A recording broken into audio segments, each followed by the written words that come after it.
was supposed to be a quiet side gig, just a little extra money while I worked remotely. I had a tiny Airbnb unit, nothing fancy, just a converted basement with its own entrance, a kitchenette, and a small bathroom. The guests usually stayed a night or two, business travelers or tourists looking for something cheaper than a hotel. I'd leave a lockbox outside with the key, and the whole process was contactless. No fuss. In August, I got a booking for 3 nights under the name Michael S. The profile had no photo, no reviews, but he paid in advance, and I figured maybe he was new to the app. He checked in late, sometime around 11 p.m., and I didn't hear anything after that. No messages, no noise, just silence. When checkout time came 3 days later, the code I'd set for the smart lock expired as usual. I waited a few hours, but no one left the unit. That wasn't unheard of. Some guests stayed a little longer and just forgot to message. I sent a polite note through the app. No response. That's when things started to feel off. By the next morning, I still hadn't heard from him. No sign-out message, no noise, nothing. I knocked on the basement door around 10 a.m. lightly at first, then a bit firmer. No answer. I called out, just in case he had overslept. "Hey, Michael? Checkout was yesterday. Everything okay?" Still nothing. I crouched by the basement window and peeked inside. The blinds were half drawn, but I could see a light on. The place didn't look trashed, at least not from that angle. But there was something strange. Me welcome binder, which usually sat neatly on the table by the couch, was lying on the floor, open, upside down. I started to get an uncomfortable feeling, like maybe he had left in the middle of the night and something went wrong. I checked the Airbnb dashboard to see if he had messaged me privately or extended the stay without notifying me. Nothing. No updates. I tried calling the number attached to the reservation, but it went straight to voicemail. No name, just a robotic default message. I even messaged Airbnb support. They were polite but slow, saying they'd attempt to contact the guests themselves. By the second night, my unease had turned to dread. The lights in the basement were still on. I knew that because I could see the faint glow leaking through the cracks of the blinds. But I never saw movement, no shadows, no sounds of a TV, no footsteps. I crouched again by the window, this time using my phone light to peek more clearly. That's when I noticed something that chilled me. The fridge door was slightly ajar, casting a slanted rectangle of light across the floor. That wouldn't be the case if someone was actively staying there, especially not someone who had been inside for 2 days past checkout. I called out again. I even tried unlocking the door with the override code from my host dashboard. Nothing. It was like the door wasn't responding to any commands, like it had been manually locked from the inside. The next morning, Airbnb messaged me saying they couldn't reach the guest either, and they encouraged me to check in safely or contact local authorities. That word safely stuck with me. I didn't want to go in alone. I tried calling a friend, but no one was available. Finally, I decided to go down with a crowbar, just in case I needed to force the door. I knocked one last time, no response. So I wedged the crowbar into the frame and forced it open. The smell hit me first, not death, but something stale, wet, and chemical. I called out again. "Michael, I'm coming in!" No response. The unit was completely dark, despite the lights I'd seen before. I stepped into the hallway and immediately felt the temperature shift. It was freezing. I hadn't left the AC on. And then I heard it just once. A long, low creaking sound from the back room. I stepped deeper into the unit, my heart hammering against my ribs. The place looked exactly as I had left it for the guest, untouched, pristine, except for small details that screamed wrong. The bedroom door was cracked open, just enough for the light to catch something lying across the floor, a shoe, a man's sneaker, on its side like it had been pulled off. I crept toward it, holding the crowbar tightly in one hand, my phone light sweeping cautiously ahead of me. The air was unnaturally cold, and there was condensation on the window panes despite it being a summer morning. When I reached the door, I pushed it open slowly with the edge of the crowbar. The room inside was empty. No bags, no luggage, no sign of Michael. But the bed had been slept in, the sheets twisted like someone had thrashed violently in their sleep. I turned to check the closet. As I reached for the handle, I heard something, a soft, almost imperceptible scrape. Not from the closet, from under the bed. I froze. Every instinct told me to run, but my curiosity or stupidity rooted me in place. I knelt down and aimed my phone light under the bed. Nothing, just dust, a few forgotten socks, and then the light caught movement. A faint reflection, a human eye, wide open, staring back at me from the dark. I staggered backward, nearly dropping my phone, and shouted, "Hey, what the hell are you doing?" But there was no answer, just silence. I could see the man now. It was Michael, crammed beneath the bed like some grotesque contortionist, arms twisted unnaturally, face pressed against the floor. His eyes blinked slowly, and his lips moved, whispering something, but I couldn't hear it. I pulled out my phone to call the police, but as I backed out of the room, Michael started to slide out from under the bed, not crawling, just dragging himself silently, his eyes never leaving mine. I backed out of the room as fast as I could, nearly tripping over myself. Michael's body slid halfway out from under the bed and then stopped. Just stopped. His face remained twisted toward me, but his lips no longer moved. I stood in the hallway, heart racing, clutching my phone in one hand and the crowbar in the other, frozen between fight or flight. Then he blinked. But this time, it was slow, deliberate. And just like that, he crawled back under the bed without a word. That was enough. I bolted out of the apartment, slammed the door, and ran all the way to the building manager's office. The police were called. When they arrived, I gave them everything: the key code, the messages, the footage. But when they went inside, the bed was made, the closet empty. No sign of anyone having been there. Not even the shoe was left behind. No fingerprints. No guest records under the name Michael. My Airbnb inbox? The entire message thread had vanished. They told me I had likely been pranked or had mistaken a previous guest's belongings for something sinister. But I knew what I saw. For the next few weeks, I couldn't sleep, terrified I'd see him in my own bedroom mirror or hear scraping from beneath my own bed. Eventually, I shut down the Airbnb and moved. But even now, sometimes, when I wake in the middle of the night, I swear I feel someone watching from under my bed.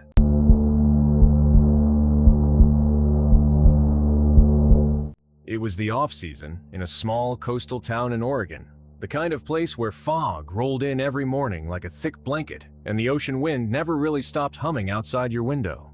I had been running a modest Airbnb in the second story of a historic Victorian house I inherited from my grandfather. Most of the time, my guests were quiet travelers, couples looking for weekend getaways, or the occasional writer looking for inspiration from the waves. But in October, I got a booking that just felt off. No message, no questions, just an instant reservation for 5 nights. Name on the account was Margaret R. No photo, no bio. That wasn't entirely unusual, but something about the timing struck me. It was just after the local fall festival. The town was emptying out, and the house had felt colder than usual. Room 306, the upstairs bedroom with a partial ocean view, was her chosen room. I had always found it a little strange. The window latch never quite stayed shut, and even when it wasn't windy, you could hear faint creaking from inside the walls. When she arrived, I watched from the downstairs porch as the Uber pulled up. She didn't get out immediately. The driver stepped out first, looked around nervously, and opened the back door. That's when I saw her, a tall woman wearing an outdated white trench coat, big sunglasses, and a silk scarf wrapped tightly around her head like she was hiding.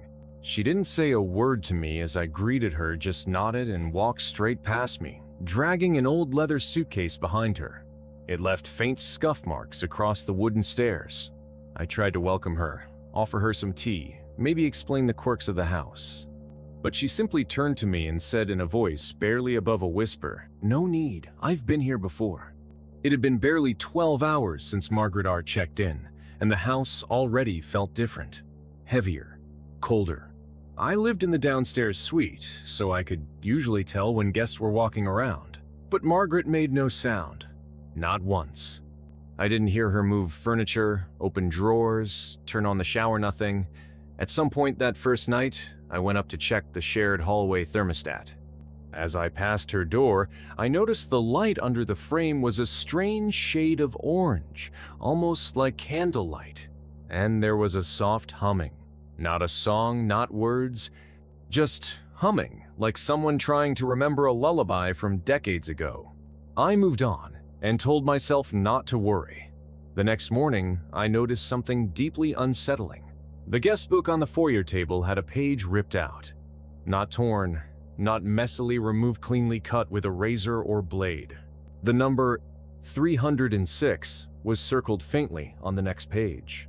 I reviewed my phone, which had the lock code for the entry door, and it showed no signs of her ever leaving the house not once in the past 24 hours. Normally I wouldn't snoop, but something about her had me uneasy. So I checked the hallway security camera that pointed toward her door. There was nothing, no footage, just blackness from midnight to 4:13 a.m. I'd never seen a system failure like that. When I went upstairs later to restock the towel cabinet, I passed by her room. The door was slightly ajar this time, and I saw just for a second-long mirror inside with fog on its surface, like she had been breathing heavily on it from inches away. There was no sign of a heater or a kettle running. I heard a sudden scraping sound, like fingernails across fabric, and I stepped back quickly, bumping into the hallway table. I called out, "Ms. R, everything okay?" No response, just silence. But then something happened that nearly made me cancel her reservation entirely. Around 3 a.m. that second night, the hallway smoke detector went off for exactly 1 second, just one high-pitched chirp. When I ran upstairs, I found the detector ripped off the ceiling and placed upside down on the carpet outside her room. Her door was shut tight. I knocked nothing. I texted her finino reply. Then I heard her say, very clearly from the other side of the door, "Don't come back up here again." I stared at the door for what felt like minutes. There was something beneath that voice. Something not right. I couldn't sleep after that. I left all the hallway lights on and sat in the kitchen downstairs, trying to shake the feeling that something wasn't right. I thought maybe she was having a breakdown. Or worse, maybe she wasn't supposed to be there at all. Around 4:17 a.m., my phone buzzed. It was a motion alert from the upstairs camera, the same one that had gone black before. The feed showed room 306's door slowly creaking open. But no one stepped out. The light inside was off. For nearly 2 minutes, the feed just showed that open doorway. Then something moved. Not a person.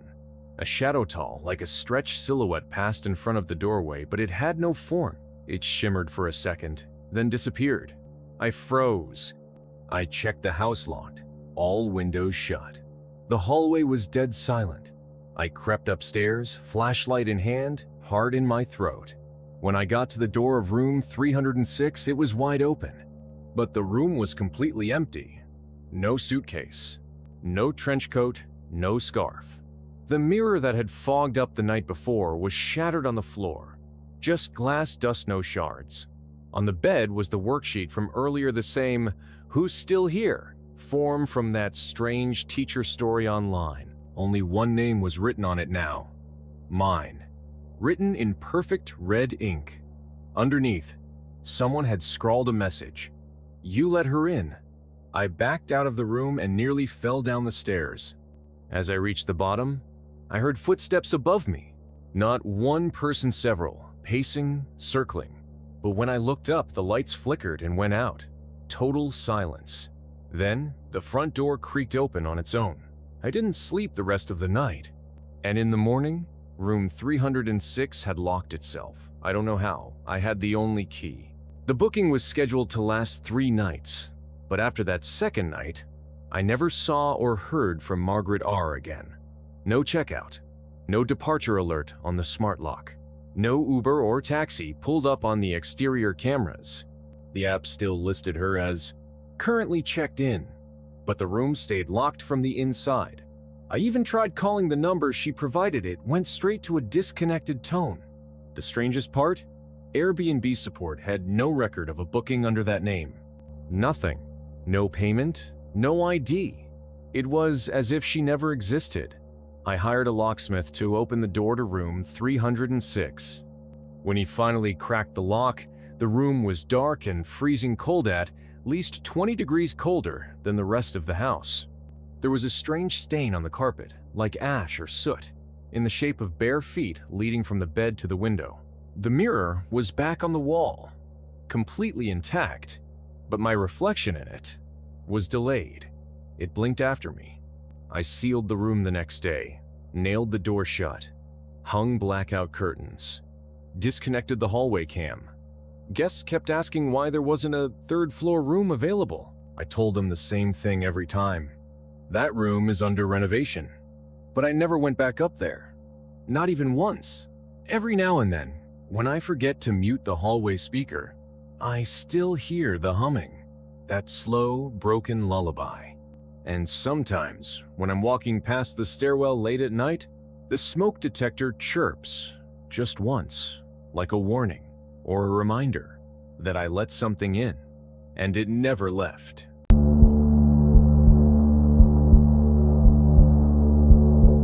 I've been renting out my beachside townhouse on Airbnb for over 5 years, mostly to vacationers and digital nomads.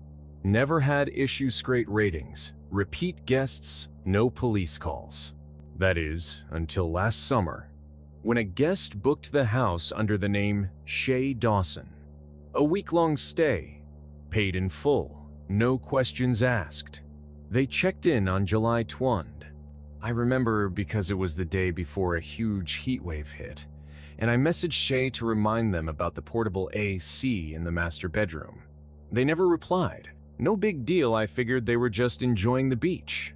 But here's the strange part. I never saw them leave, not once.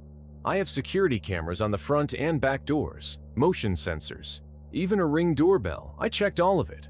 The night they checked in, Shay walked in carrying a duffel bag and what looked like a vintage film camera slung over their shoulder. No guests with them, no extra luggage. Then, nothing. No footage of them stepping out for food, for the beach, for anything. The door never opened again. Days passed. The checkout came and went. Still, no sign of movement. I messaged, called, left voicemails, no response. Finally, I drove out to the property, half expecting to find the place abandoned or trashed. But when I opened the door, everything looked exactly how I left it. Spotless, neatly made bed, no signs of anyone staying there. Except for one thing, the walk-in closet light was on. I stepped into the bedroom, calling out softly, "Hello?" But there was no response. I walked slowly to the closet door. My heart was hammering for no good reason, like it knew something my brain hadn't caught up to yet. I reached for the doorknob. The bulb inside the closet was one of those flickering kinds, the ones that take a second to buzz into full brightness. As it hummed, I noticed something strange. A thick smell of mildew, almost metallic. The air was damp, like something had been sweating behind the door for a long time. When the light steadied, I saw the camera. It was propped up on a short tripod, aimed directly at the inside of the closet wall. Not the door, not the room, just the plain white back wall. And it was on. The red light blinked steadily. It wasn't there when Shay arrived. I never stocked cameras in the room. It was theirs, no doubt. I reached out and touched it. Cold. Way too cold for a room that had been closed up for a week. I checked the SD slot. Full. I pocketed the card and turned to leave. But that's when I saw bare footprints. Faint, oily prints on the wooden floor. Not dusty. Fresh. They led from the closet out to the bed, to the hallway, and then stopped. No exit. Nothing on the cameras. No doors opening. It was like whoever left those prints had simply vanished into the walls. I replayed the doorbell cam footage for every day Shay was supposed to be there. No activity. Not even a flicker of movement inside the house at night. But I swear, every night the hallway camera triggered once. Just past 2 a.m. For exactly 4 seconds, no one visible. Just static. That night I couldn't sleep. I knew I shouldn't have, but I plugged the SD card into my laptop and opened the files. They were numbered by day, time-stamped at 2:04 a.m. Every file lasted exactly 4 seconds. The footage was strange black screen at first, then sudden white noise, and then a shape. Not a person. Something hunched, pale, moving with a jerking rhythm like frames missing between each step. On day 1, the shape was near the far wall. Day 2, it was closer. By day 3, it was fully in the frame, facing the camera. Its head was too small, and its body was lanky and jointed wrong, like elbows bent backward. No eyes. Just a stretched mouth, slack and open. Its skin looked waxy, almost translucent. Every day, it moved closer. By day 6, its face was right against the lens. But that wasn't the worst part. The final file, day 7, was different. It was daytime. The camera was no longer aimed at the wall, but at the bedroom door. The door creaked open, slowly. The shape was crouching just inside the hallway, watching through the crack, and then the frame went dark. Not because the camera shut off, because something passed in front of the lens. From behind, I froze. My eyes scanned the room. I was in the exact same bedroom, the exact same layout. The closet door behind me was ajar. I hadn't left it open. I knew that for sure. Every hair on my arms stood up. And then I heard it. A scrape, soft and slow. From inside the closet. I didn't check. I shut the laptop, grabbed my car keys. I didn't even lock up. I drove to my brother's house across town and refused to sleep for the rest of the night. But the next morning, I couldn't stop myself. I returned. The house was silent. Nothing broken, no signs of entry, except one, the camera. It was back in the closet, but the SD card was gone. I moved out that same week. I didn't tell the owners why. I didn't tell anyone, actually. What could I say? That something had been living in the walls? In the closet? That a creature not of this world had been watching me while I slept and recording itself inching closer to where I laid every night? No one would believe me. Hell, I barely believed myself. I threw away the laptop. I smashed the camera. But still, every time I lay down, I feel like something is watching from just beyond the door. Something that isn't there when I look, but I know it was. I know what I saw.